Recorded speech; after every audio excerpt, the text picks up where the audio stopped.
Hey everybody! In this tutorial I want to show you guys how to make a really simple, really quick, but also very fun spinny steampunk ring. Now these are pretty basic, but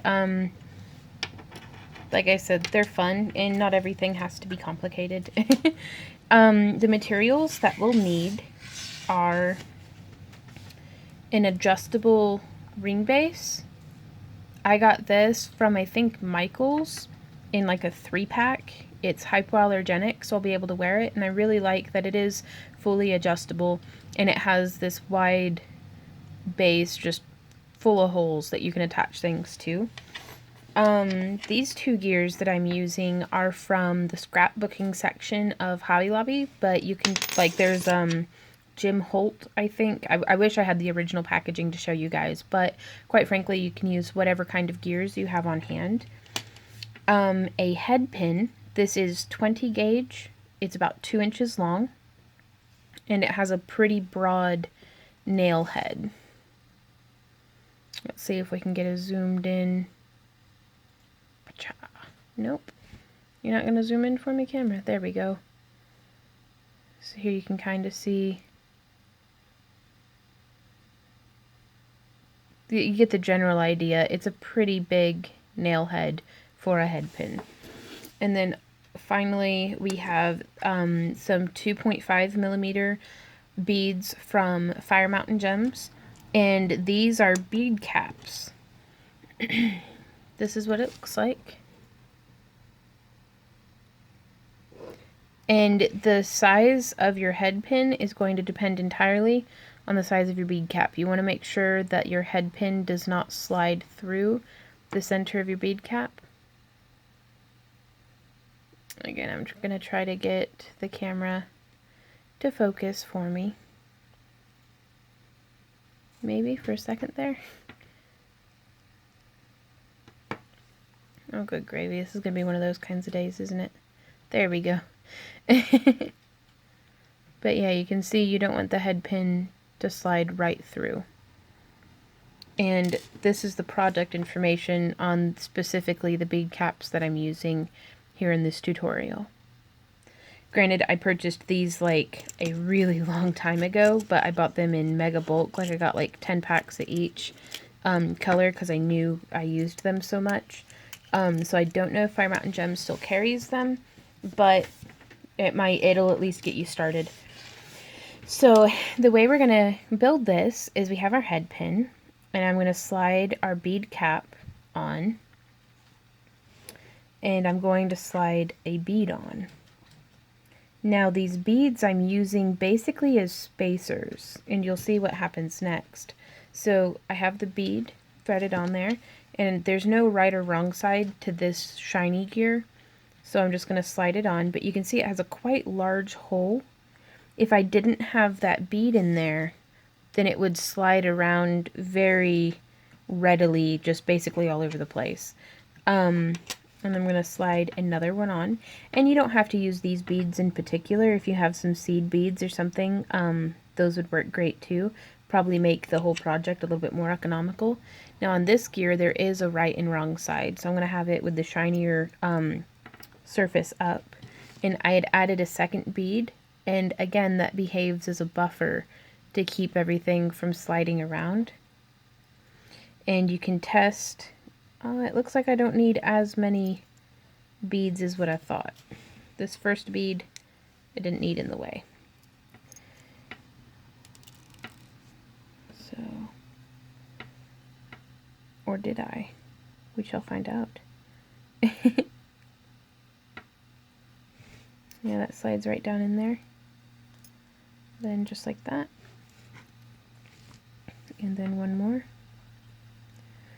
So since this is so simplistic, we want to get it right. That worked. So it still took 2 beads, but with different placement. And now you can go through and you can actually test and make sure that it's all nice and articulated. And now what I'm going to do, you can see where the hole placement where the holes overlap on the band, I can't really thread through, so I'm just going to thread through one that's close to the band. And you'll see I'm not coming down on this side of the band. I'm actually coming through, well, the goal. I'm coming through to the opposite side. So the wire's coming out over here and right here. And I'm going to pull down nice and tight because I want to get everything as flush as I can.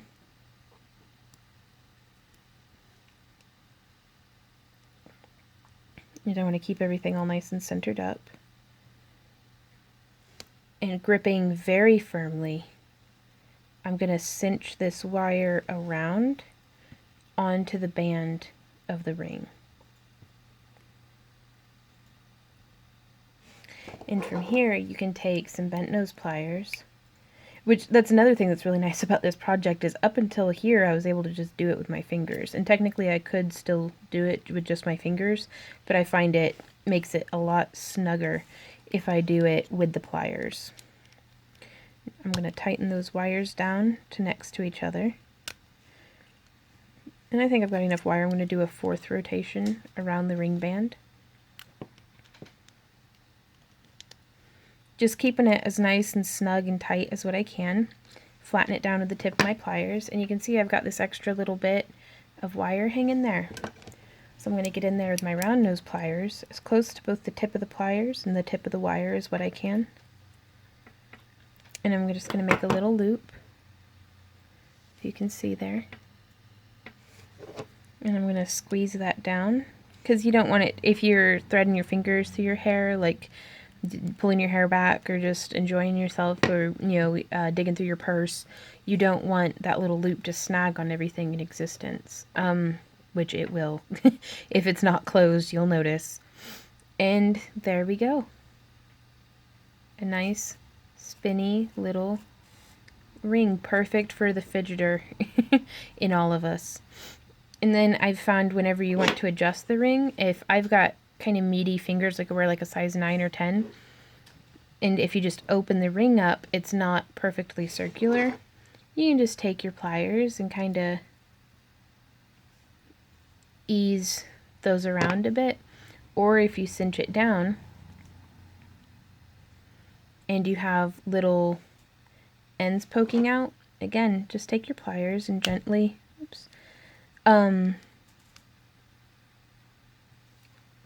gently shape them. Always feel free to try on a design, even if it's not particularly for you. Like for me, if I'm making this for somebody with smaller fingers than me, I can still try it on and see and feel if it snags at all.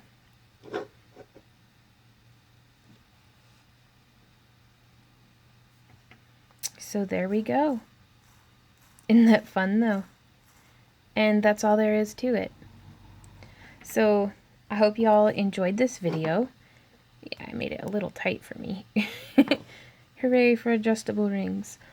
But yeah, if y'all enjoyed this video, please like, share, subscribe, all that good stuff. I'm posting videos just about every day now. Whether it's on gardening, yoga, or jewelry and crafting tutorials like this.